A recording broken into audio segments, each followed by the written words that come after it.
అవి పురాణాల్లో వినిపించిన అస్త్రాలు, భారత్ చేతిలో కనిపిస్తున్న అస్త్రాలు.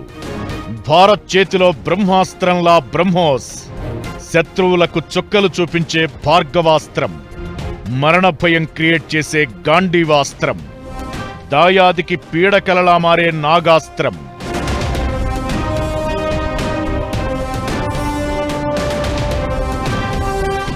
బ్రహ్మోస్ ఇది ఇండియన్ బ్రహ్మాస్త్ర. బ్రహ్మోస్ అనేది కేవలం క్షిపణి కాదు, మన ఆర్మీ బలానికి ప్రతీక. సరిహద్దును రక్షించేందుకు ఇదొక పరిష్కారం. ఇది కేవలం ఆయుధం కాదు, ఇదొక మెసేజ్. దీన్ని టచ్ చెయ్యాలనుకోవడం కాదు, దీని గురించి ఆలోచించాలన్నా శత్రు దేశానికి వణుకు పుట్టాల్సిందే. బ్రహ్మోస్ ప్రత్యేకతలు అలాంటివి. ప్రపంచంలో అత్యంత వేగవంతమైన క్షిపణుల్లో బ్రహ్మోస్ ఒకటి. ఇది భూమి నుంచి తక్కువ ఎత్తులో చాలా ఎక్కువ వేగంతో ఎగురుతుంది. యాంటీ మిసైల్ సిస్టంతో దాన్ని అడ్డుకోవడం అంత ఈజీ కాదు. ఈ క్షిపణులు తక్కువ సమయంలో ఎక్కువ దూరాలకు ఆయుధాలను మోసుకెళ్లగలవు.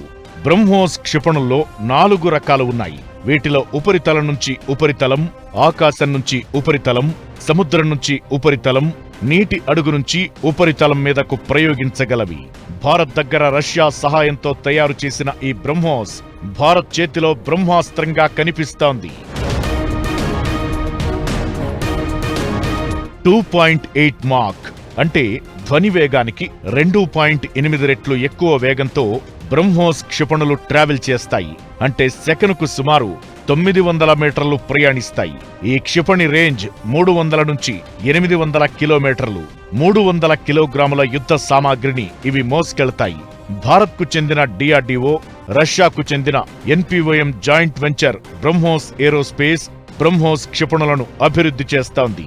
బ్రహ్మోస్ క్షిపణి పేరును బ్రహ్మపుత్ర, మోస్క్వా నదుల కలయికతో పెట్టారు. ఎలా అయితే బ్రహ్మాస్త్రాన్ని అడ్డుకోవడం ఆ దేవుడి తరం కూడా కాదు, బ్రహ్మోస్ ను ఒక్కసారి ప్రయోగిస్తే అడ్డుకోవడం శత్రుదేశం తరం కాదు. మన బ్రహ్మోస్ క్షిపణుల గురించి అప్పట్లో పాక్ పార్లమెంట్లో ఆందోళన జరిగాయంటే బ్రహ్మోస్ ఎంత పవర్ఫుల్ అనేది అర్థం చేసుకోవచ్చు.